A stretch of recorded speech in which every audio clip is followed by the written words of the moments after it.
apologetika iman Kristen. Ya, kalau Anda bisa lihat di sini masih bisa terlihat, masih bisa dibaca. Gak apa-apa ya, kalau di sana agak lebih terang. Ini juga pelajaran bagi kita. Sama-sama infocus, sama-sama proyektor. Tetapi ternyata setiap proyektor punya kualitas yang berbeda. Boleh sama-sama pendeta, tapi kualitas kadang-kala di lapangan akan kelihatan. Kenapa? Karena yang satu pasti lumennya lebih tinggi. Dia punya semacam perangkat software lebih tinggi dibandingkan yang ini.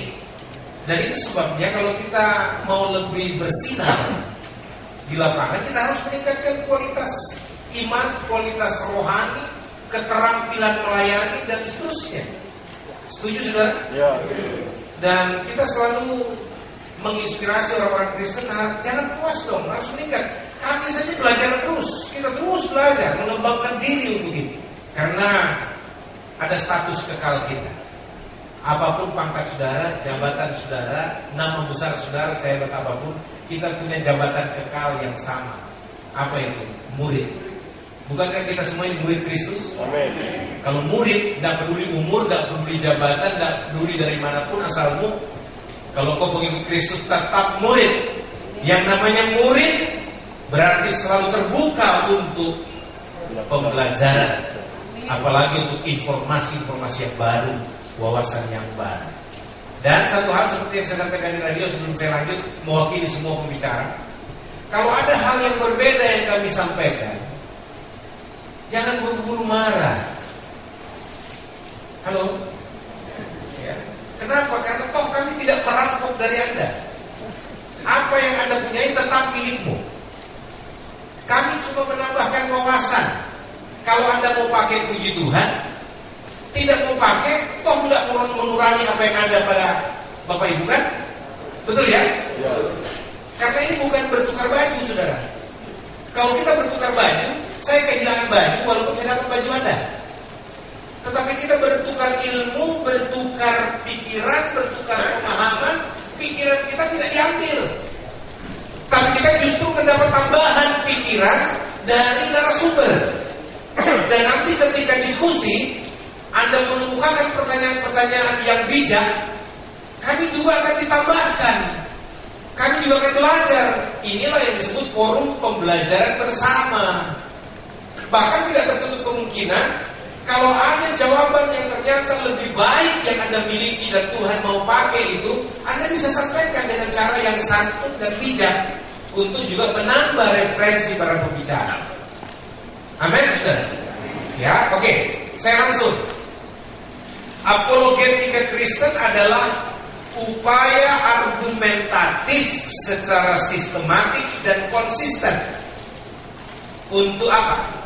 Untuk menjelaskan dan mempertahankan iman Kristen berikut eksistensi kekristenan itu sendiri berdasarkan kitab suci Alkitab secara murni dan konsekuen. Lebih bagus kita baca sama-sama definisi 2, 3.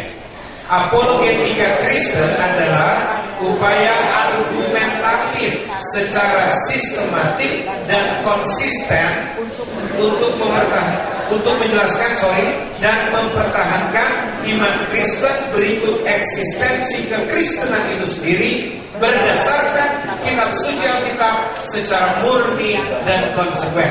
Itulah kira-kira pengertian apologetika Kristen. Karena Islam, Buddha, Hindu punya apologetikanya sendiri.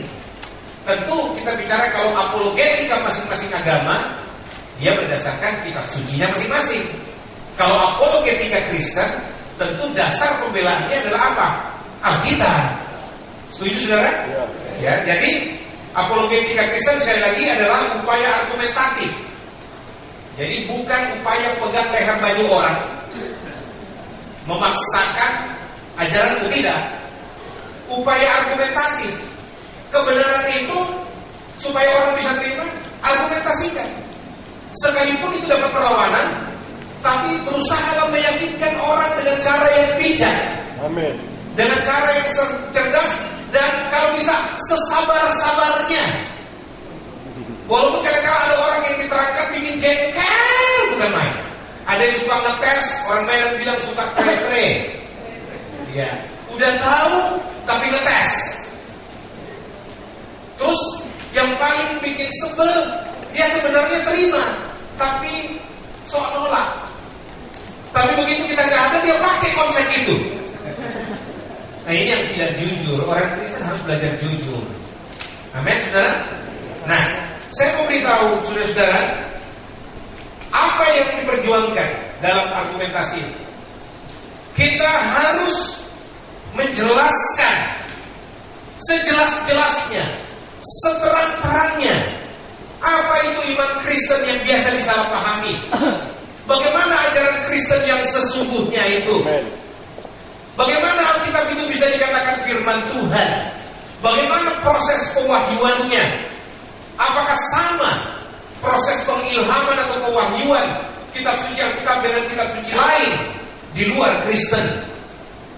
Kita harus jelaskan, Pak. Kenapa Yesus itu disebut Tuhan? Kenapa kalian menyembah Yesus sebagai Tuhan dan Allah? Sedangkan kami hanya menganggapnya dia hanyalah seorang anak manusia, nabi seperti nabi yang lain, walaupun dia punya kelebihan-kelebihan tertentu, kata saudara-saudara kita dari Islam. Jadi saudara-saudara harus dijelaskan seterang-terangnya. Tapi bagaimana Anda bisa menjelaskan? Apalagi seterang-terangnya kalau Anda sendiri gak jelas. Itu sebabnya kita perlu belajar bersama, berkomunikasi, sharing, jangan menutup diri. Supaya kita juga bisa menimba ilmu orang lain, kita juga bisa diberkati dengan pemahaman-pemahaman saudara kita yang lain, dan tentu kita semakin kaya dalam pemahaman, pengetahuan, hikmat, dan kebijaksanaan. Saudara-saudara yang kasih, lalu bukan cuma menjelaskan, tetapi ketika dapat serangan, ketika orang berusaha dengan argumentasinya juga mematahkan seluruh argumentasi saudara dalam upaya menjelaskan itu, saudara harus bisa mempertahankan iman Kristen itu bukan berdasarkan teologi anu, karena belum tentu teologi anu itu bisa berdiri tegak, karena teologi bisa saja salah. Amin. Tetapi Alkitab tidak mungkin salah. Amin. Itu sebabnya kita selalu melandaskan bahwa kita harus mempertahankan iman Kristen berdasarkan Alkitab, dan termasuk eksistensi keberadaan kekristenan itu sendiri tidak boleh digoyahkan. Kita harus mempertahankan. Nah saudara, tentu kalau kita bicara secara murni dan konsekuen, artinya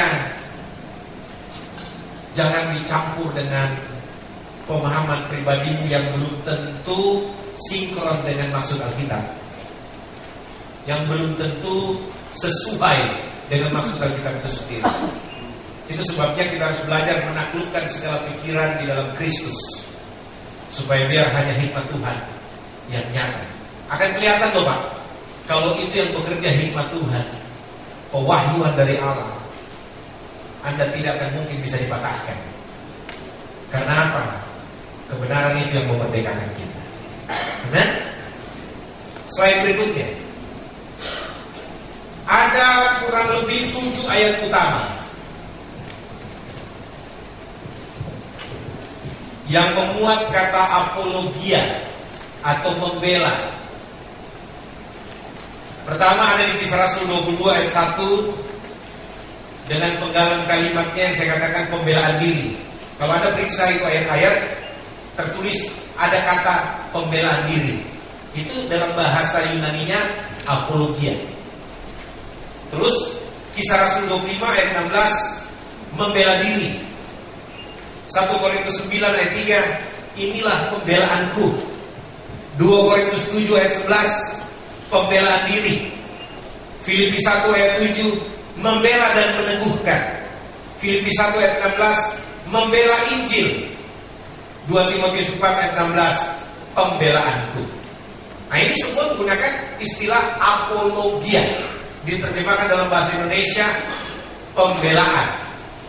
Apa yang dibela? Tuhan tidak perlu dibela. Justru Tuhan kita yang membela kita. Amin. Amin.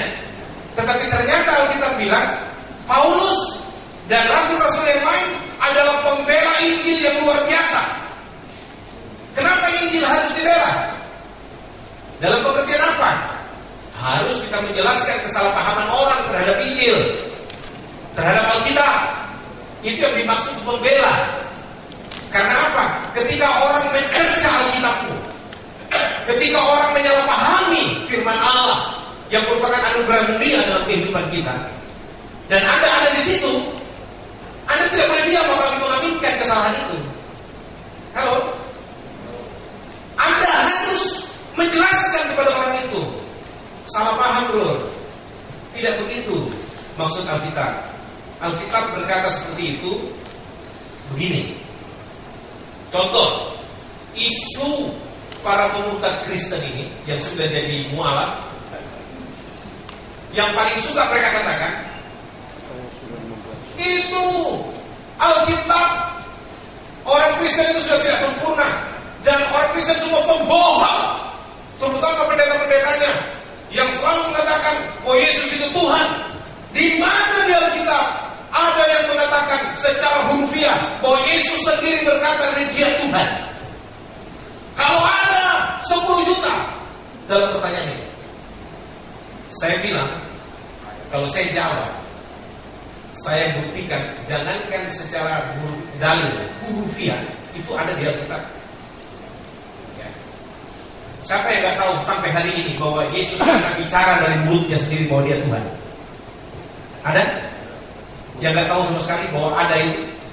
Ternyata di radio kita kasih ada pendeta juga yang pernah bicara begitu. Yesus nggak pernah mendeklar dirinya sebagai Tuhan. Dia nggak pernah mengatakan bahwa Dia Tuhan. Haleluya. Saya bilang ini pendeta juga goblok, ya, mengikuti frame orang luar.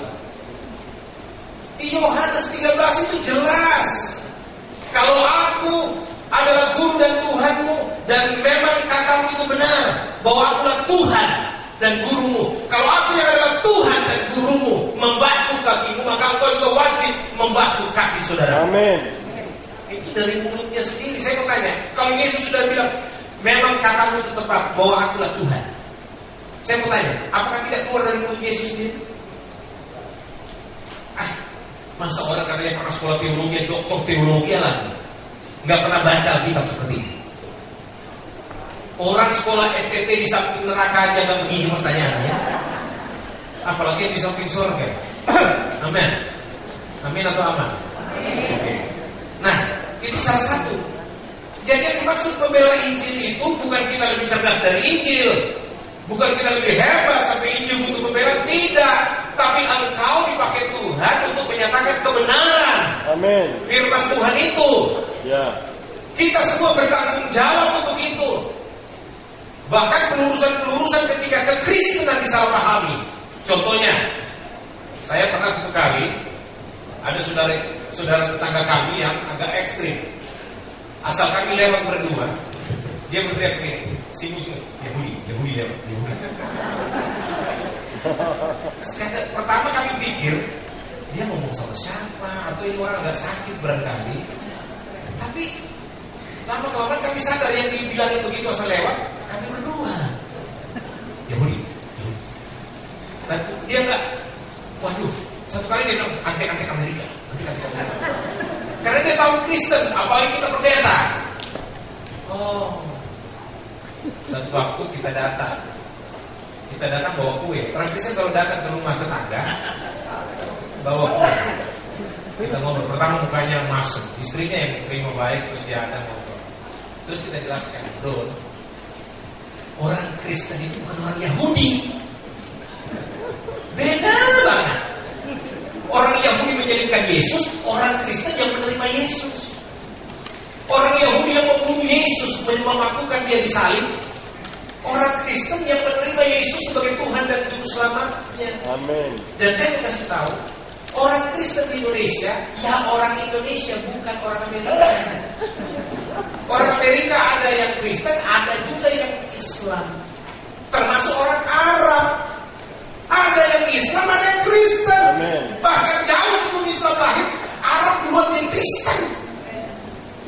sedikit getar.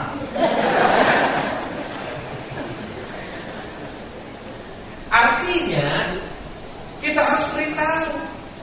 Sejak saat diberitahu, dia berkata, oh baru tahu om. Ya salah nggak? Enggak, karena dia selama ini mendapatkan semacam dakwah. Iya salah, plesetan-plesetan dari khotib-khotibnya itu, yang dulu mantannya yang di sebelah. Iya, dulu khotbahnya menyesatkan sekali kan, menyesatkan orang Kristen, bahkan pendeta sudah diislamkan sama dia. Tapi syukurlah dia bertobat, puji Tuhan. Ya.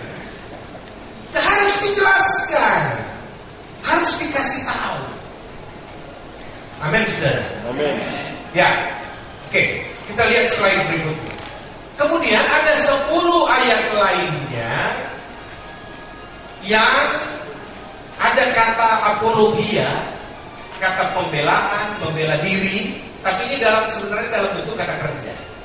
Contohnya di Lukas 12 ayat 11, Lukas 21 ayat 14, Kisah 19 ayat 33, Kisah 24 ayat 10, Kisah 25 ayat 8, Kisah 26 ayat 1, Kisah 26 ayat 2, Kisah 26 ayat 24, Roma 2 ayat 15, 2 Korintus 12 ayat 19. Itu semua ayat-ayat yang memuat kata kerja apologia, membela diri. Nah, seperti itu, Bapak Ibu Saudara. Pertanyaannya, apa pentingnya kita tahu ini? Karena ternyata banyak orang Kristen, bahkan pendeta, yang tidak suka pelayanan ini. Halo? Tidak suka pelayanan apologetika ini. Karena pelayanan apologetika ini pelayanan 2 dimensi. Dia melayani ke dalam internal Kristen dan juga melayani keluar. Dimensinya keluar. Kalau ke dalam, dia memberikan penjelasan pastoral, penggembalaan terhadap umat Tuhan supaya tidak salah. Sedangkan kalau keluar, dia bersifat mengkanter dan memberikan penjelasan tandingan kepada orang-orang yang menyalahpahami ajaran Kristen. Bisa paham ya? Sampai sini. Nah, saudara-saudara yang dikasih dalam Tuhan, jadi ada dasarnya Pak Ibu. Pelayanan itu di dalam Alkitab ada dasarnya. Itu sebabnya kalau banyak orang tidak suka pelayanan ini, ya kita terpanggil aja untuk itu. Karena pelayanan ini tidak populis. Orang yang masuk dalam pelayanan apologetika kecenderungan khotbahnya agak keras. Dan biasanya orang tidak sukai yang begituan. Tetapi bukan soal kami suka, tapi saya juga nggak tahu kenapa kami tiba-tiba ada di situ. Secara jujur saya mengatakan, saya juga hamba Tuhan yang pengen banget diundang oleh semua gereja, khotbah di berbagai lapisan. Enak kan kalau khotbah ada angpaunya. Iya, jujur aja saya katakan, saya juga mau seperti banyak pendeta-pendeta kayaknya aman-aman aja, khotbah di mana-mana diterima. Tapi kadang-kadang kalau masuk dalam pelayanan ini, saya mengatakan Kalam on Air lah, program rohani di Radio Berita Kasih yang sangat diminati.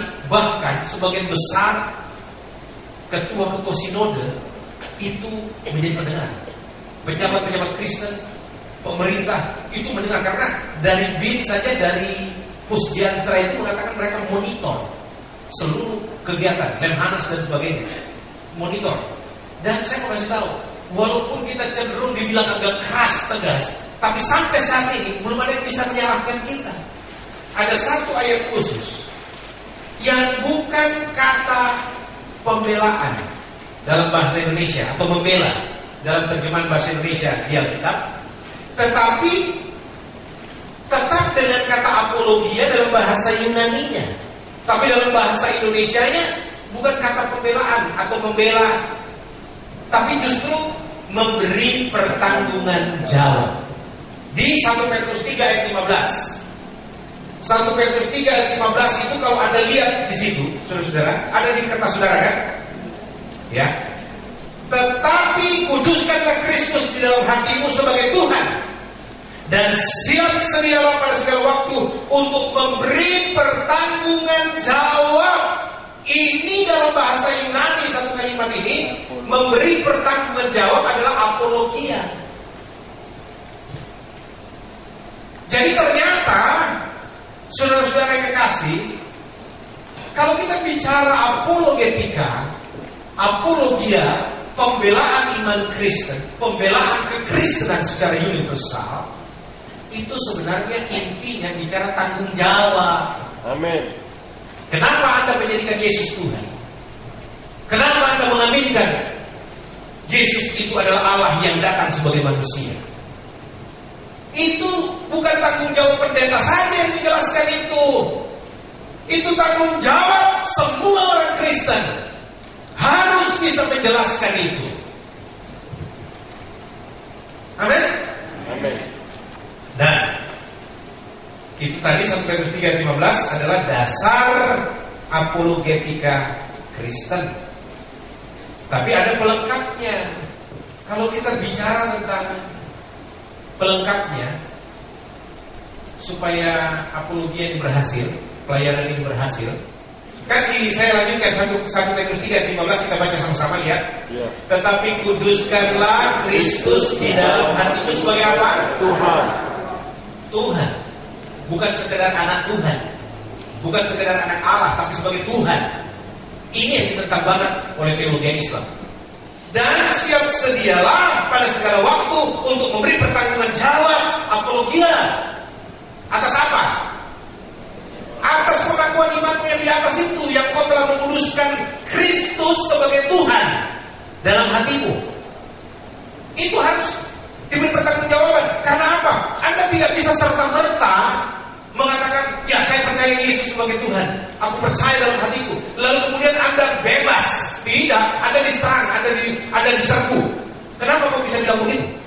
Mendengar pertanyaan-pertanyaan ekstrim seperti yang diungkapkan oleh Ustaz Insan Mokoginta, Yahya Waloni, Bernard Nababan, para pemuka Kristen ini, mereka goyang imannya. Buktinya banyak pendeta kemudian mengucapkan 2 kalimat syahadat, diekspos lagi di YouTube. Bisa paham maksud saya? Ya. Itu sebabnya kami komitmen. Kenapa? Karena ada dasar pelayanannya. Harus, apalagi dia tantang secara terbuka. Siapa Kristen yang bisa menjawab? 11 pertanyaan ini saya bandrol, setiap pertanyaan 10 juta. Bahkan pertanyaan 11 dia bandrol dengan BMW 320i Sporty terbaru. Kalau ada yang bisa jawab pertanyaannya. Setelah kita jawab 5 sesi berturut-turut di RPK, lalu ada pendengar radio yang berkata begini, Pak, Pastor, semua sudah terjawab. Tolong kasih kuasa kepada saya untuk menagih kepada Ustaz Insan Mokoginta 100 juta plus BMW 320i. Saya bilang bukan itu yang kita kejar. Yang kita kejar jiwanya. Amin. Siapa tahu dia masih bisa bertobat, anugerah Tuhan masih bisa berlaku, dan juga orang-orang Kristen yang sudah disesatkan. Amin. Ini yang kita kejar, saudara. Nah, lalu saudara terkasih dalam Tuhan, apa pelengkap yang saya maksud tadi? 1 Petrus 3:16. Tetapi dalam berapologia, dalam melakukan pelayanan pembelaan iman ini, haruslah dengan hati nurani yang murni, supaya mereka yang memfitnah kamu karena hidupmu yang saleh dalam Kristus menjadi malu karena fitnahan mereka itu. Jadi pelayanan ini nggak boleh sembarangan dilakukan. Orang yang tidak bisa menguasai diri, yang suka losing control, kehilangan kendali, nggak boleh masuk dalam pelayanan ini. Karena kalau dia dengar pertanyaan-pertanyaan yang melecehkan iman Kristen, lalu mendiskreditkan, bahkan menghina Tuhan, terus dia nggak menguasai diri, gue cekek juga lo ngomong sekali, gue banting lo. Hati-hati, nggak boleh. Kita nggak boleh pegang leher baju orang. Coba ngomong sekali. Lu kira gue takut satu Arab pun datang gue banting? Nggak bisa begitu, saudara. Nggak boleh. Harus dengan lemah lembut. Tapi hati-hati. Jangan pikir lemah lembut itu bicara yang Shalom saudara. Haleluya. Itu bukan lemah lembut, itu lemah gemulai. Kalau yang lemah lembut itu artinya kita dengan kesabaran penuh untuk membimbing orang sampai dia mengerti, sembari menghormati apa pendapatnya. Kalau dia berpendapat, dengar dulu, lalu balik menjelaskan. Oh, rasanya salah paham, Pak. Tidak seperti itu. Ya, yang kami maksudkan dalam konteks pemikiran Kristen begini, maksud ayat ini.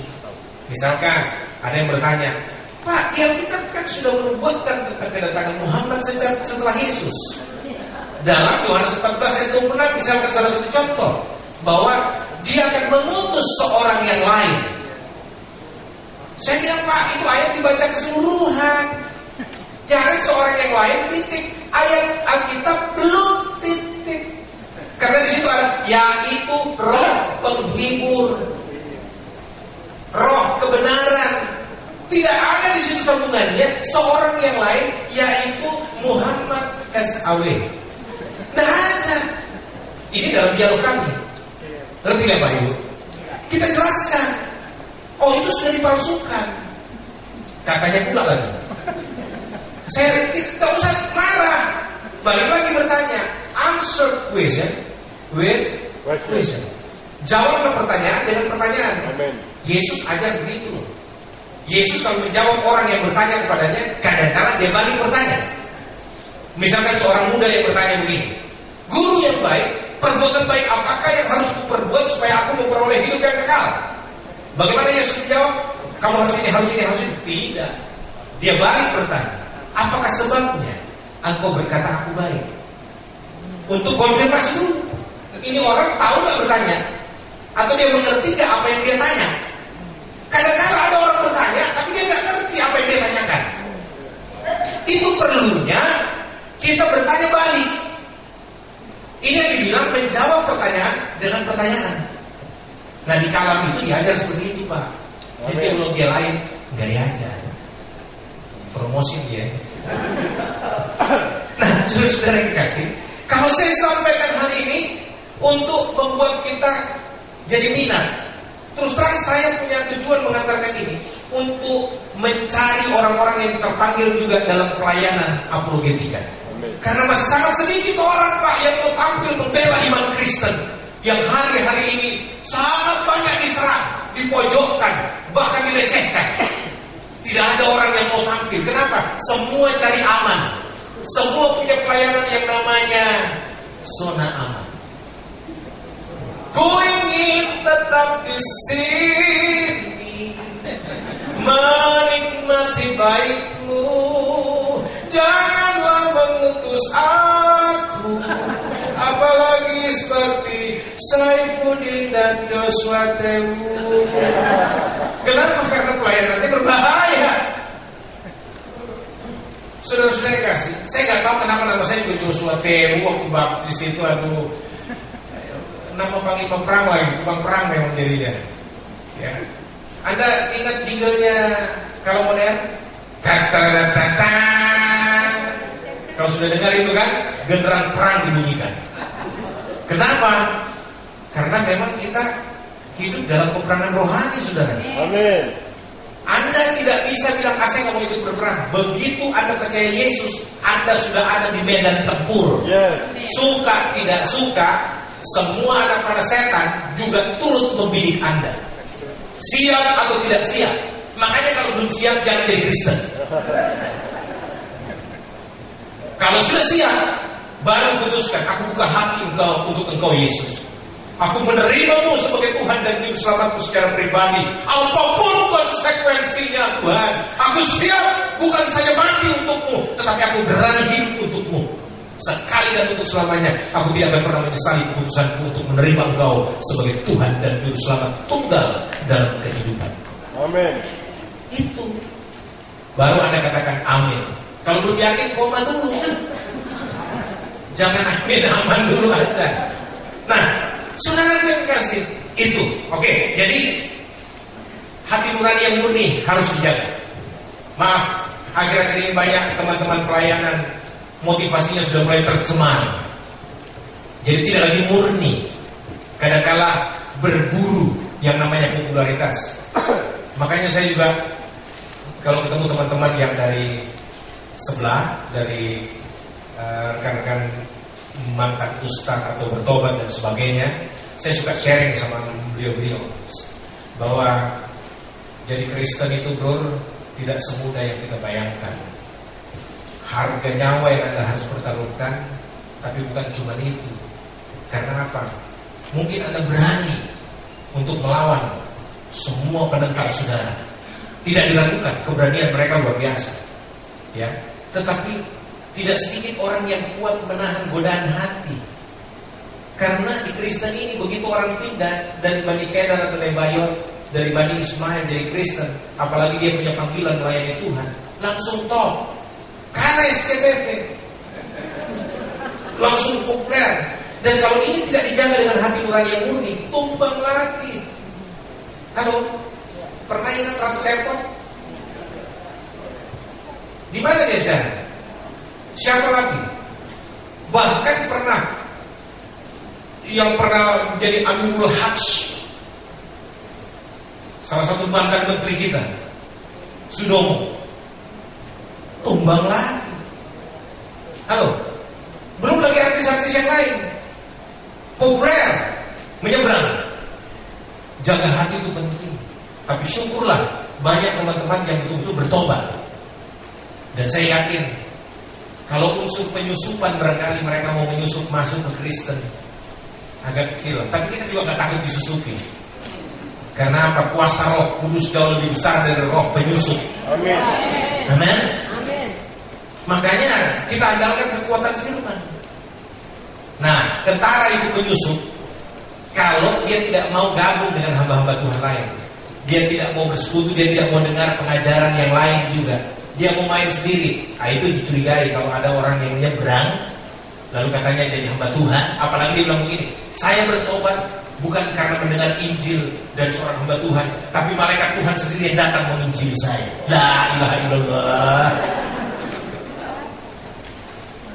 Untunglah Pak Saifudi ini bertobat karena Injil yang bersuara lewat pembelajaran Alkitab, perbandingan. Nanti beliau saksikanlah, gitu. Dan Anda akan mendengar apakah murni kesaksiannya atau tidak. Bukankah kita punya Roh Tuhan? Halo. Yang akan menguji setiap kesaksian. Apakah itu murni dari Tuhan atau itu cuma akal bulus penyusup? Amin.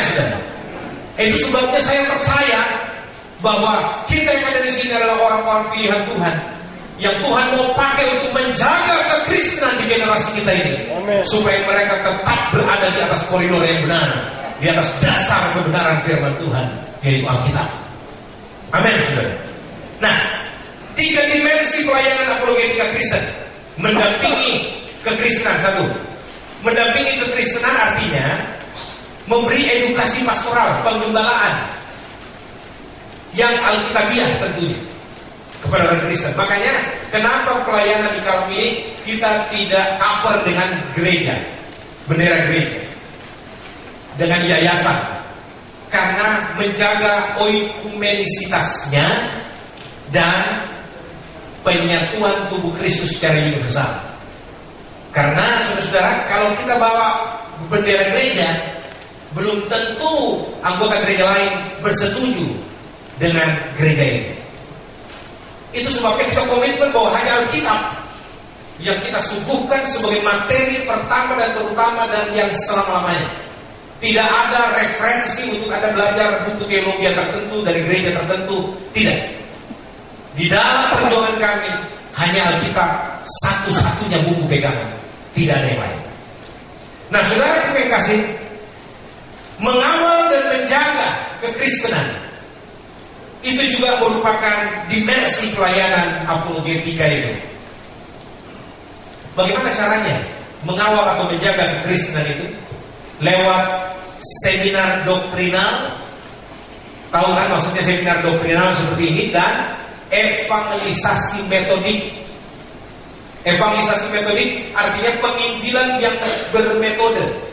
Contoh, kalau on air itu salah satu evangelisasi metodik. Lewat radio kita memberitakan firman Tuhan, kita menyampaikan siapa Yesus itu lewat pelayanan media, tetapi ada juga penginjilan sporadis, man to man. Ahlinya ada di sini. Ya. Tim penginjilan jadi bangun dengan target 600 jiwa orang-orang dari seberang harus jadi Kristen setiap tahunnya. Bagus target itu. Dan saya mau beritahu, ada banyak cara hikmat yang Tuhan beri untuk memberitakan Injil. Dan saya mau beritahu Pak Ibu, yang namanya hikmat itu dalam konteks pemberitaan Injil adalah dia tidak berhenti karena digertak orang. Dia tidak berhenti hanya karena larangan oknum berkuasa. Dia tidak berhenti karena kepungan front pembela I dan yang lain-lainnya. Tidak. Kalau toh dia harus merubah cara, tapi dia tidak pernah berhenti untuk memberitakan Injil. Amin. Amin, saudara. Rubah strategi, rubah cara boleh, tetapi tidak boleh berhenti dengan alasan ya, kita harus patuh kepada undang-undang. Saya yakin tidak ada undang-undang di negeri ini yang melarang kita untuk memberitakan Injil. Amin. Cuma beritakanlah Injil dengan apa? Bijaksana. Seperti apa? Gambaran Yesus seperti serigala di tengah-tengah domba. Amin. Oh salah. Berarti orang Kristen di sini Pak sudah nggak bisa bodoh-bodohin Pak. Baik, saudara-saudara yang kasih dalam Tuhan, yang ketiga, mengadvokasi tanda kutip kekristenan. Apa maksudnya advokasi? Tanda kutip, yaitu lewat debat terbuka, dialog lintas agama. Ini kita membela kekristenan. Kita diundang, kalem, jangan cuma ngomong. Mau berdebat, siap. Debat terbuka dengan siapapun, siap. Cuma perjanjiannya, tidak boleh cuma tim Anda yang bikin videonya. Tim dari kami juga harus punya tim syuting video. Dan tidak boleh hanya audiens dari satu agama, tapi harus audiens kedua belah pihak, dan kalau perlu ada audiens netral yang kita undang. Halo. Dan yang ketiga, harus moderatornya netral, tidak dari pihak sebelah. Dalam pengertian, ketika dia ngomong, diberikan waktu lama. Ketika kita ngomong, waktu-waktu cukup. Potong. Oh nggak bisa begitu. Dan saya mau kalau debat single, one by one, kita ngomong. Karena apa? Sudah banyak bukti yang kita dapatkan. Kadangkala forum itu jebakan. Ya bahkan ada orang-orang Kristen bayaran dipakai di situ untuk seolah-olah berlawanan dengan mereka. Tetapi kemudian ada satu orang Kristen yang murni, akhirnya dibantai rame-rame di situ. Ada itu Kristen pecundang, ada banyak. Saya mau katakan, maaf saya tidak terlalu mendalami debatnya Pak Saifuddin, tetapi saya yakin salah satu pembicara seperti Luga Tambunan itu bukan orang Kristen asli yang betul-betul cinta Tuhan. Karena apa? Dari cara pembicaranya. Atau paling tidak dia Kristen tapi Kristen bodoh, yang tidak menguasai, tidak memahami firman Tuhan, sehingga tidak bisa memberikan pertanggungjawaban apologetis. Masa cuma dibilang sama satu mantan Kristen yang murtad, si Wilena sama Ambon ini, dalam debat di Sarinah waktu itu, ya. Kainama. Di mana dia kita? Tunjukkan kalau Yesus pernah berkata dia Tuhan. Dia gak bisa jawab. Kalau Pak Saifuddin belum bisa menjawab ketika itu, saya sadari karena dia baru, belum terlalu mendalami kristologinya. Tetapi kalau pendeta-pendeta yang namanya pendeta sudah sadar kita pendeta baru tidak bisa jawab. Hei bos, dari mana kependetaanmu? Siapa yang lantik? Itu sama dengan orang apa? Ambil sim tembak. Nggak pakai ujian, sogok, nggak ngerti rambu-rambu. Makanya setiap orang bawa mobil, jalur kanan yang untuk melambung dipakai santai. Sudah dikasih lampu dim untuk mendahului, dia rem lagi ngelawan apa? Elah, SIM dari mana bro? Ini sama. Saudara-saudara, makanya saya katakan kepada saudara, aduh, pelayanan ini penting Pak. Atau taruhlah kalau Anda tidak terpanggil ke situ, jangan pula Anda jadi lawan kami. Ya, jangan seperti pendeta-pendeta kebanyakan. Mestinya Anda melihatlah, kalau ada saudaramu yang terpanggil seperti Apolos di Alkitab, ya, yang berdebat, kiri kanan kerjanya hanya mendebat orang Yahudi, ahli Taurat, orang Farisi. Dia ahli mahir dalam soal-soal kitab suci. Apolos dikatakan begitu kan? Ya. Dan saya mau kasih tahu, Yesus pun sebenarnya pendebat ulung. Yesus selalu berdebat dengan ahli Taurat dan orang Farisi. Ada orang bilang firman Tuhan tidak untuk diperdebatkan. Memang. Tetapi saya mau kasih tahu, orang yang menyalahtafsirkan firman Tuhan harus didebat. Amin. Debat artinya kita memberikan argumentasi tandingan, sanggahan bahwa itu salah. Cuma caranya yang tadi saya bilang, santun, sopan, lemah lembut, kayak kami berdua. Amin. Iya, ini cuma gaya berapi-api ya Pak. Tapi sebenarnya kami ini orang-orang yang sangat lembut. Luar biasa. Oh haleluya, puji Tuhan. Sistem yang kita rancang dalam hikmat Tuhan untuk mengayomi pelayanan apologetika ini. Jadi kalau Anda bicara kalam kursus Alkitab ini sebenarnya sistem yang kita bangun untuk berapologia, ya, secara sistematik, metodik. Begitu saudara. Nah, ada 3 dimensi pelayanan apologetis kalam multiprogram. Kalau multiprogram artinya ada program yang 1 tahun kita gelar, ada program untuk kaum misionaris, keputusan misionaris, ada program multiprogram.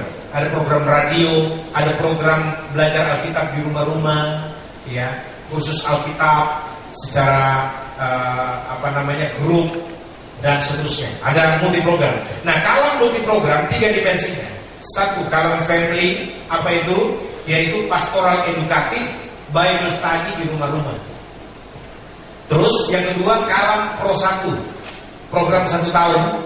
Itu adalah pengawalan doktrinal secara oikumenes kepada semua orang Kristen tanpa peduli sinodenya dari mana, asal dia mau belajar Alkitab. Di situ tempatnya. Ya. Dan saudara yang ketiga, kalam on air. Nah, inilah evangelisasi, penginjilan dan advokasi pembelaan kekristenan multidimensial. Jadi di radio, makanya kenapa kita suka cari juga pertanyaan-pertanyaan aneh. Kadang-kadang kita search di YouTube, atau ada orang bilang, Pastor, ini ada buku yang begini modelnya, mari sini kita baca, kita lihat. Oh, ini pertanyaannya. Kenapa? Karena berdasarkan itu kita jadikan titik tolak untuk menginjil. Saya sedang menjawab 11 pertanyaan itu, pertanyaan yang aneh-aneh. Bahkan ada sekarang jilid 2 kita mau ambil 101 bukti katanya. Ada buku yang dia tulis yang kedua, 101 bukti Yesus bukan Tuhan, Yesus bukan Allah, dari Alkitab sendiri. Ustadz Insan Mokugin sendiri yang bilang, dia tulis bukunya 101 bukti bahwa Yesus Kristus bukan Tuhan berdasarkan Alkitab. Hebat kan? Ada tahu hadiahnya? Bukan lagi BMW, Boeing 747. Bukan main. Tapi apa? Saya senang karena buku ini keluar. Karena berdasarkan buku ini nanti kita balas lagi. Amin. Kita jawab 101. Bahkan kita bilang bukan cuma 101, 1001 bukti di Alkitab bahwa Yesus Kristus adalah Tuhan. Amin. Dan itu kesempatan untuk kita menginjil balik namanya. Dan sekaligus menjaga kekristenan yang bingung-bingung. Ya, orang Kristen yang bingung-bingung, 101 loh, gak main-main loh. Pak Yosua itu 101 gak main-main loh. Ada yang tanya begitu. Terus kenapa? Siapa tahu memang betul. Aduh, memang dasar nih domba satu ini. Tidak bisa begitu, tapi harus dijawab. Ya, karena apa? Itu merupakan peluang untuk kita memberitakan Injil. Karena apa? Kalau ditanya, kenapa bicara begitu? Ini jawaban bro, ini pelurusan. Kita hanya menjawab. Amin. Amin, saudara. Ya. Karena kan di negara ini kita banyak aturannya. Nggak boleh ini, nggak boleh ini, kayak urusan Taurat kan. Nggak boleh ini, nggak boleh itu. Tapi kalau kita menjawab, meluruskan, boleh dong. Boleh. Boleh. Tapi kita menginjili langsung, dilarang, ya udah jawab aja. Lah, Pak, ada bukunya loh, Pak. 101 bukti. Tapi ini salah, makanya kami luruskan. Yes. Nah, pelurusan inilah peluang. Amin. Bom waktu dipasang. Dan satu waktu dia akan meledak. Hanya ada dua. Kalau dia tidak buka hati bagi Yesus, dia mati dengan bom itu. Tapi kalau dia buka hati, hidupnya direformasi dengan bom itu. Itu aja. Karena saya percaya firman yang disampaikan tidak ada satupun yang sia-sia. Lalu, saudara, ini ada kalam fight. Itu perlawanan kita. Wujud apologia kalam. Kalam firman ya, ajaran yang benar, itu kalam maksudnya. Ya, kalam versus teol. Teol itu teologia. Mu'alaf bin Murtadin. Saya nggak bicara teologi Islam, tapi teologi Mu'alaf bin Murtadin. Kenapa? Karena kadang-kadang sekarang ini Pak, hebat cara pengembangan perlawanan mu'alaf ini. Kenapa? Dia bilang begini, kami juga pengikut Kristus. Bahkan kami yang lebih mengikuti ajaran Kristus daripada orang Kristen. Contoh, Yesus disunat, kami disunat. Yesus tidak makan babi, kami juga anti babi. Yesus melakukan ini, Yesus melakukan itu, kami melakukan itu. Orang Kristen tidak. Hebat kan? Ini yang namanya teologi adaptatif. Ya, ini yang saya bilang teologi kaum mu'alaf dan murtadin. Mu'alaf bin murtadin ya. Artinya dari nggak cocok kayak ini ya. Karena dia dia dari Kristen yang disebut murtadin di sana. Lalu kemudian murtad jadi mu'alaf. Nah ini yang kita lawan Pak. Satu. Kedua, jadi salah satu contohnya yang kita fight menjawab pertanyaan 11. Tapi mungkin ada yang bertanya begini, apa sih pertanyaannya insan buku kita itu? Salah satu contoh nih Pak. Salah satu contoh kan ada di buku saudara. Nanti Anda dengar. Dia bilang begini, di mana di Alkitab Yesus mengatakan dirinya agama Kristen? Halo. Kan kalau kita dengar pertanyaan ini gemes juga. Aduh bego banget. Cara bertanyanya aja bodoh. Gitu, kenapa? Kenapa saya bilang bodoh? Karena dia mengaku dia bukan Kristen, katanya bukan pendeta. Bahkan pernah menjadi pastor Katolik lagi. Ngaku-ngakunya. Nah masa pernah jadi pastor, pernah jadi pendeta, cara bertanyanya? Di mana di Alkitab Yesus mengatakan dirinya Kristen, beragama Kristen? Yesus bukan seperti tokoh-tokoh agama yang lain. Dia Tuhan yang jadi manusia, dan kedatangan Yesus bukan untuk membangun agama, tetapi untuk menyelamatkan manusia dari kematian karena dosa lewat karya salib yang harus dilalui. Kalau kita mau kupas ini terlalu jauh, tetapi salah satu contohnya, ya. Terus di mana di Alkitab Yesus memerintahkan orang Kristen harus beribadah di hari Minggu? Ya elah. Saudara-saudara yang kasih, kalau tidak dijawab juga orang akan bilang begini, tuh kan, benar juga loh, benar loh, tidak ada di Alkitab. Siapa bilang tidak ada di Alkitab? Itu jelas ada di Alkitab. Hari pertama minggu itu, murid-murid berkumpul, lalu Yesus hadir, menampakkan diri, meneguhkan persekutuan itu. 8 hari kemudian, saya mau tanya, hari pertama hari apa? Hari Minggu. Hari Sabat menurut Yahudi Sabtu, betul? Hari pertama minggu itu, hari Minggu, murid-murid berkumpul. Yesus datang meneguhkan perhimpunan itu, menampakkan diri. 8 hari kemudian, dari hari pertama ke 8 hari kemudian, hari apa? Minggu. Dan Anda bisa search, kan teknologi sudah canggih. Buka hari pertama minggu itu, hari pertama. Wah, mulai sejak itulah. Terus kenapa tidak di Sabtu lagi? Tidak di Sabat lagi? Karena memang Sabat sebagai bagian ibadah simbolik. Stop. Tuhan masuk era baru. Bahkan saya mau kasih tahu, konversi lambang tentang dirinya sebagai Mesias yang di perjanjian lama dilambangkan sebagai anak domba Allah yang akan dikorbankan di kayu salib. Ketika Yesus menggenapi itu, konversi terjadi. Apa konversinya? Dia bilang, inilah tubuhku, inilah darahku. Apakah domba lagi? Roti dan anggur. Dari lambang domba, dia rubah jadi roti dan anggur. Saya mau tanya, apakah tidak salah itu? Kenapa Yesus, kan Yesus konsisten tidak berubah firman-Nya? Tidak berubah. Karena yang sudah dijanjikan, sudah digenapi. Kalau sudah digenapi, selesai dong. Kalau dia buka era baru, boleh dong. Dan saya mau tanya, kalau dia menyempurnakan dan melengkapi firman-Nya, saya mau tanya, boleh atau tidak? Yang nggak boleh Anda dan saya menambahi firman. Kalau dia yang adalah Tuhan sendiri, firman itu sendiri, melengkapi firman-Nya, menyempurnakan. Contoh, Bapak Ibu, di perjanjian lama, kasihilah Tuhan Allahmu dengan segenap hatimu, dan dengan segenap jiwamu, dan dengan segenap kekuatanmu. Hanya ada 3 kan? Betul? Coba Anda lihat, Tuhan itu Allah kita, Tuhan itu Esa. Kasihilah Tuhan Allahmu dengan segenap hatimu, dan dengan segenap jiwamu, dan dengan segenap kekuatanmu. Tidak Pak, Ulangan 6 ayat 4 itu begitu bunyinya Pak. Ayat 5, tapi Yesus kemudian datang mengatakan begini, kasihilah Tuhan Allahmu dengan apa?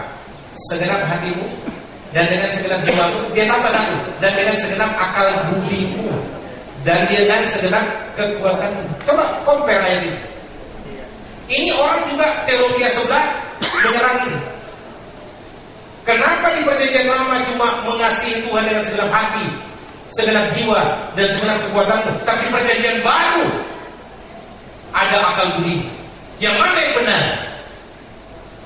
Kalau orang belajar Alkitab setengah-setengah kan langsung bilang iya juga ya. Benar dua-dua. Kenapa benar dua-dua? Karena Yesus datang untuk menyempurnakan yang tidak sempurna di perjanjian lama. Dialah kesempurnaannya. Amin. Banyak hal-hal seperti itu yang kelihatannya merupakan kelemahan Alkitab. Jadi kalau saudara tidak mengerti hal ini karena tidak belajar dengan baik dan benar, maaf, saya tidak bermaksud untuk mengukur keberadaan saudara, tetapi saya bicara umum saja, universal. Ini yang berbahaya karena dapat celah, dapat peluang, lalu ketika kita tidak bisa berapologia, wah, kacau kita. Nah, saudara, kalau fight dengan teologi liberal.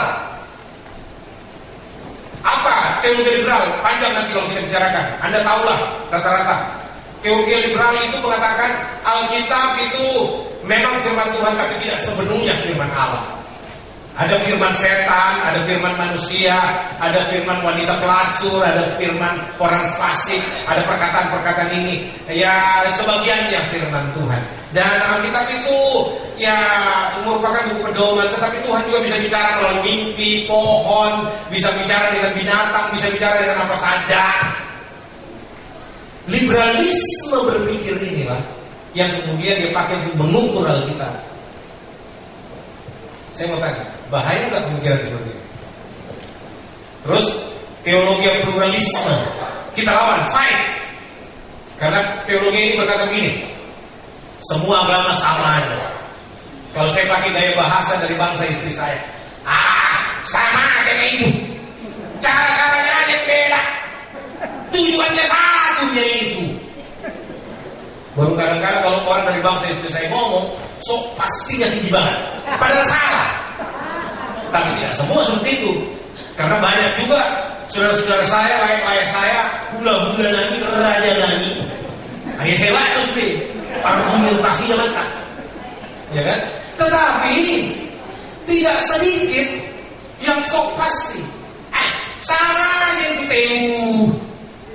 Salah kau itu, semua agama diciptakan Tuhannya itu. Lalu saya tanya balik, dari mana Tuhan tahu bahwa semua agama itu Tuhan yang ciptakan? Ya, semua orang bilang begitu. Masa teologi aku berdasarkan semua orang bicara begitu? Jadi kalau begitu, kalau berdasarkan semua orang bilang begitu, Yesus itu manusia paling terkutuk, paling bajingan, paling kurang ajar, paling bahaya, karena seluruh orang bilang salibkan dia. Halo, saya mau katakan, tidak boleh kita mengeneralisasi. Amin. Jadi kita mesti paham. Teologi pluralisme mengatakan semua agama sama, cara-caranya saja yang beda, tapi satu tujuannya, yaitu Tuhan. Wah, ini yang dianut oleh hampir semua orang-orang yang menginginkan diterima satu dengan yang lain. Tidak, saya mau katakan beda. Ya, bahkan Tuhan tidak menciptakan agama. Kalau ada kitab suci lain mengajarkan itu Tuhan yang menurunkan agama, tapi kita cari satu kata pun kalau ada Tuhan pembuat agama, nggak ada. Ya. Terus kalau versus teologi Kristen Yudaisme. Kristen Yudaisme ini adalah gerakan yang baru sekarang, yang coba mengembalikan kekristenan ini kepada akar Ibrani, akar Yahudi, dan menyahudikan Kristen yang sekarang, bahkan menghidupkan kembali perayaan-perayaan Yahudi. Lalu bahkan tidak sedikit dari aliran ini menyenatkan lagi dirinya sesuai dengan aturan sunat Yahudi, bahkan berjubahkan seperti ahli-ahli Taurat dan orang Farisi, dan kembali mengagungkan kota Yerusalem yang di sana. Dan saya mau beritahu, Kristen ini jauh lebih berbahaya daripada teologi Islam. Kenapa? Wow, karena pengagungan terhadap Yahudi begitu luar biasa. Padahal saya mau beritahu kepada saudara, orang Yahudi lah yang membunuh Yesus. Tapi dibantah sama mereka. Pak Yosua, hati-hati mulutnya, Pak. Bukan orang Yahudi yang membunuh Yesus. Tidak ada catatan dalam Alkitab bahwa orang Yahudi yang membunuh Yesus, tapi orang Roma. Katanya orang Roma pula dikasih salah. Alkitab jelas-jelas Yesus sendiri bilang mereka bermufakat untuk membunuh saya. Mereka merancang untuk membunuh. Dan saya mau kasih tahu, tiba saatnya keputusan terjadi. Salibkan dia. Siapa yang memutuskan penyaliban? Yahudi yang diwakili oleh ahli Taurat dan orang Farisi, para imam besar. Terus apakah bukan orang Yahudi yang membunuh? Ya bukan, orang Roma katanya. Saya mau tanya, ada pengadilan, seorang pembunuh dia menikam seseorang, mati orang ini. Habis itu di pengadilan dia bela diri, bukan saya yang bunuh, pisau itu yang buat dia mati. Halo? Lalu hakimnya bilang, baik, kalau begitu Anda bebas, pisaunya dihukum. Hakimnya sinting. Pembunuhnya siapa? Pembunuhnya yaitu pembunuh itu. Cuma alat yang dia pakai pisau. Yahudi lah pembunuh Yesus, tapi dia memakai bangsa Roma, kekuasaan Roma untuk mewujudkan pembunuhan itu. Kalau versus teologi saksi Yehova, sekalipun saksi Yehova, saksi Jehovah Witness sudah menjadi agama resmi di Indonesia, diayomi secara legal, tapi lembaganya kita tidak ganggu, ajarannya kita berurusan dengan ajaran. Kenapa? Karena Yesusnya saksi Yehova beda dengan Yesus Alkitab. Kenapa? Karena kitab sucinya saksi Yehova berbeda dengan kitab suci kita Alkitab. Kita fight lawan teologi Mormonisme. Kenapa? Walaupun mereka resmi juga di Indonesia, tapi ajarannya orang Kristen sangat bertolak belakang. Anda yang belajar, Anda yang tahu, baca buku, buka internet, lihat ajaran intinya, Anda akan berkata, benar, beda kita. Kitab sucinya pun beda. Kitab suci Mormon sendirian. Cuma memang sekarang ini baik Kristen Yudaisme yang punya kitab yang namanya Indonesian Literal Translation (ILT) dan saksi Yehova punya kitab suci yang namanya Terjemahan Dunia Baru, ya, The New World Translation, dan Mormon punya kitab sendiri. Tetapi supaya memenuhi syarat diterima di Indonesia, mereka juga menerima Alkitab terbitan Lembaga Alkitab Indonesia sebagai kitab suci. Ya. Tetapi dalam pelaksanaannya LAI Alkitab kita saudara itu hanyalah pelengkap.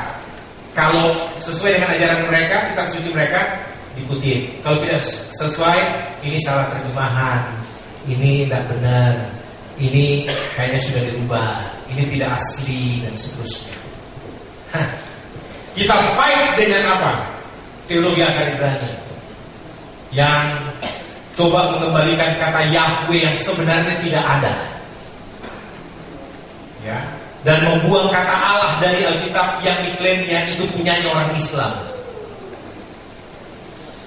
Saya mau katakan kepada saudara, jauh sebelum Muhammad lahir dengan Islam, kata Allah sudah dipakai di dalam Alkitab bahasa Arab.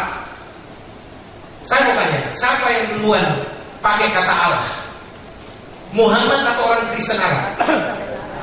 Orang Kristen Arab. Berarti yang ikut-ikutan pakai kata Allah itu Muhammad dan Islam, bukan orang Kristen. Logika berpikirnya sederhana. Lalu kalau kata Allah itu sudah jadi bahasa Indonesia, kenapa kita beribut lagi? Itu bukan bahasa Arab lagi, sudah bahasa Indonesia, yang artinya satu yang disembah, satu yang dijunjung tinggi. Nanti itu ada pelajaran sendiri Pak, ada orangnya sendiri yang disampaikan. Terus kalam versus teologi minyak urapan, apalagi minyak urapan yang berbanderol $20. Saya mau katakan saudara-saudara, banyak gereja yang mengajarkan urak-mengurak dengan minyak urapannya, itu tidak punya dasar di Alkitab. Tapi kalau mereka mengklaim itulah ajaran mereka, teologi mereka yang kita hormati. Tapi kalau orang bertanya, apakah itu ajaran Alkitab? Tidak. Kenapa? Itulah soalnya kita harus bicarakan. Karena di Alkitab jelas di Perjanjian Lama hanya ada 3 oknum yang diurapi: raja, imam, dan nabi. Kalau imam diurapi berikut rumah ibadah dan perabotan di dalamnya. Itu dalam rangka mengurapi sang imam yang akan bekerja dengan perangkat-perangkat yang harus dikuduskan bagi pekerjaan rumah Tuhan. Tapi sekarang orang mengurapi mobil orang, ya, mengurapi rumah orang, bahkan lampu merah diurapi. Saya lihat ada orang doa keliling pakai minyak urapan, percik-percik begini. Aduh, pohon diurapi. Panjang kalau saya mau cerita Pak, ya. Mayat diurapi. Bahkan katanya sudah 2 tahun dalam tanah tidak membusuk. Haleluya, puji Tuhan. Apa yang haleluya, puji Tuhan? Halo, mati-mati aja. Justru gunanya dia mati, dikasih di tanah, tidak usah diawetkan, hancur jadi kembali ke tanah. Itu Alkitab. Debu kembali ke debu, roh kembali ke Tuhan, jiwanya yang harus dihakimi. Ya, bahkan ada sekarang pendeta-pendeta yang menempatkan dirinya lebih unggul dari pendeta lain karena ada kebaktian pengurapan khusus, di mana pendetanya berdiri dan mengurapi pendeta-pendeta lain yang mengatakan secara tidak langsung dialah imam besar yang akan mengurapi. Kawan versus teologi hari kiamat didatis. Kita tidak menentang pelajaran eskatologi, tetapi eskatologi para bidat, hati-hati. Contohnya pemujaan tabut perjanjian. Sekarang gerakan pemujaan tabut perjanjian, bahkan ada panitia untuk mencari tabut perjanjian. Ya, bahkan pendeta-pendeta di Indonesia pun dikerahkan untuk menjadi bagian dari kepanitiaan besar bersama dengan rabi-rabi Yahudi yang katanya tabut perjanjian itu ada di bawah Masjid Al-Aqsa. Bahkan ada yang bilang sudah dipindahkan dari Ethiopia karena ada salah satu keturunan Salomo yang membawanya ke Ethiopia, yang merupakan hasil perkawinan Salomo dengan Ratu Seba. Lalu pertanyaannya, apakah Ratu Seba, apakah Salomo Imam Lewi? Imam Lewi yang punya hak memegang tabut perjanjian. Imam keturunan Harun lagi, tidak boleh orang lain pegang itu. Salomo bukan orang Lewi, bro. Daud itu Yehuda. Amin. Orang pegang itu tabut perjanjian mati. Anda pernah lihat Usa? Ketika tabut perjanjian itu diangkut oleh para imam dan akan tergelincir, Usa spontan untuk menolong. Tapi dia mati karena dia lancang. Dia pegang itu tabut perjanjian yang tidak boleh dipegang oleh orang lain. Mati. Halo? Ini orang Ethiopia, keturunan Yehuda. Yang paling soe, tabut perjanjian ada di Semarang, di satu gereja besar, yang imamnya semua orang Jawa. La ilaha illallah. Apakah sudah ada perubahan bahwa Tuhan sudah memindahkan hak Lewi kepada orang Jawa? Mereka tidak tahu bahwa kitab catat tabut perjanjian itu ada di sorga. Bukan Wahyu 11 ayat 19. Di situ secara hurufiah dikatakan tabut itu di sorga. Yohanes melihat tabut itu ada di sana. Dan tidak perlu tabut itu dibicarakan lagi. Yeremia 3:16 bilang tidak akan ada lagi orang membicarakan tentang tabut perjanjian. Tapi teologianya dibangun, ya itu kan sebelum masa 1000 tahun. Lalu ada lagi, ditambah lagi, pembangunan kembali bait suci ketiga. Kalau toh ada pembangunan bait suci ketiga, tapi saya nggak percaya. Kalau toh ada, apa urusannya dengan orang Kristen? Halo, orang Kristen sudah diangkat, nggak peduli dengan bait suci yang ketiga itu. Kalau toh nanti itu ada untuk orang Yahudi yang akan dihimpun, yang akan bertobat nanti setelah kita. Kita nggak perlu bait suci. Karena apa? Bait suci itu adalah kamu.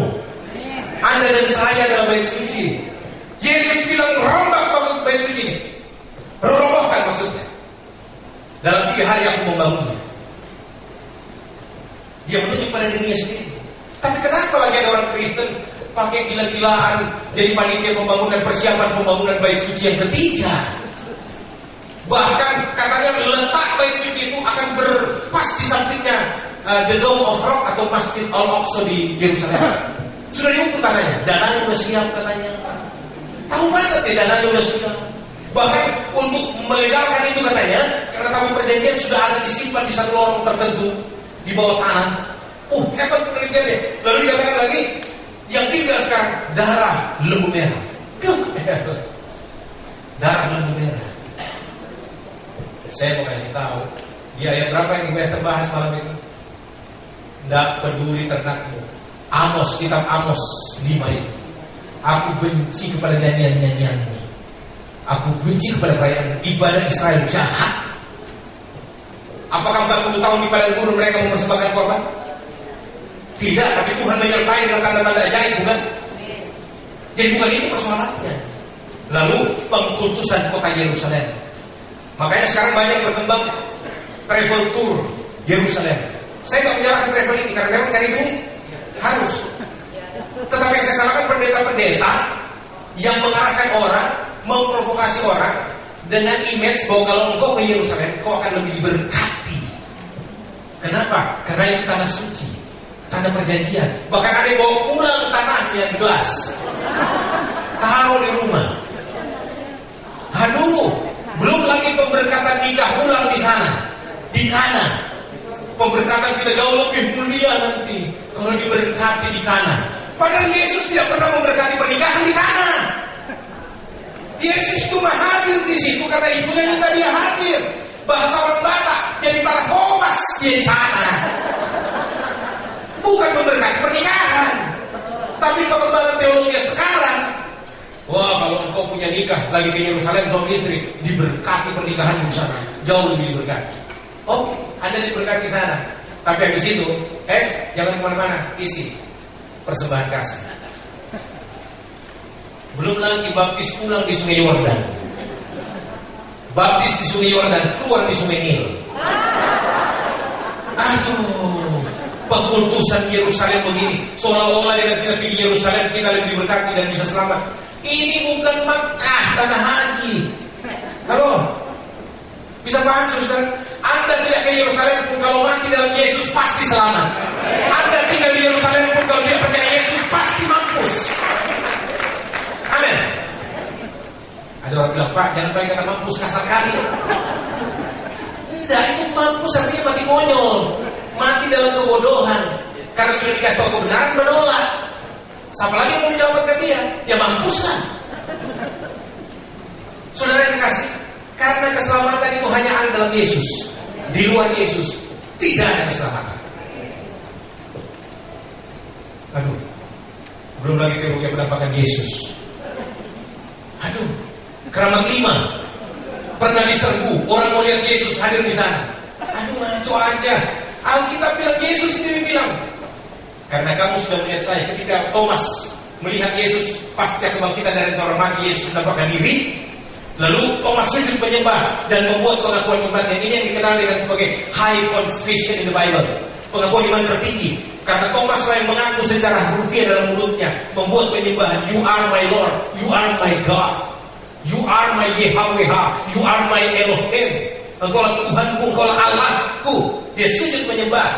Lalu Yesus bilang, karena kau sudah melihat aku, engkau percaya. Tapi berbahagialah mereka. Siapa mereka itu? Joshua, Teu, dan seluruh anggota seminar ini, yang walaupun tidak melihat namun percaya. Amin. Saya tidak perlu pergi ke surga dulu, keluar masuk kamar demi kamar, lalu buka kitab kehidupan, lalu dikatakan, hai hambaku Joshua, namamu ada tercatat dalam kitab kehidupan. Pulanglah dan beritahukan bahwa hanya namamu yang tercatat. Kalau ada yang ikut kau, baru juga namanya ditambahkan satu persatu. Ini pembohongan teologis. Halo, saya mau kasih tahu, Anda tidak perlu lihat surga dulu baru percaya di surga. Anda tidak perlu lihat Yesus dulu baru percaya di Yesus. Alkitab bilang, Yesus ada. Yesus adalah Tuhan. Dan siapa yang percaya Yesus pasti ke surga. Cukup Anda percaya. Dan Alkitab bilang, Yesus bilang, berbahagialah engkau yang percaya walaupun tidak melihat. Fight teologi gereja politik. Gereja politik, politik gereja. Gereja dipolitisasi dan seterusnya. Gereja yang mencampurkan antara politik dan kerohanian. Tidak bisa sama. Itu sebabnya saya menentang kalau gereja berpolitik. Tapi kalau orang Kristen berpolitik, saya dukung. Tapi sebaiknya jangan pendeta. Kalau pendeta mau berpolitik, lepaskan kependetaan. Nah, kalam diharapkan menjadi obat kesembuhan bagi gereja yang sakit. Dan kalam bermitra dengan pemerintah dan gereja-gereja sehat di Indonesia. Ya, jujur aja, ada gereja sakit, ada gereja yang sehat, ada gereja yang sesat, ada gereja yang benar. Nah, kami mitra gereja-gereja yang sehat. Walaupun kami juga rindu gereja yang sakit ini sembuh. Tapi kalau dia melawan, ya sudahlah, nggak ada masalah. Itu hak mereka. Nanti biar Tuhan yang menjadi hakimnya. Kiranya Tuhan menolong kita, memberikan pemahaman lebih dalam lagi dari keterbatasan kami menyampaikan visi misi perjuangan di kalam ini. Tapi saya percaya Tuhan punya pekerjaan, Tuhan yang baik. Segala puji bagi Yesus. Amin. Kita berdoa. Terima kasih Tuhan atas kesempatan yang Kau berikan untuk kami menyampaikan firman-Mu. Tuhan yang menyempurnakan di hati dan pikiran setiap kami.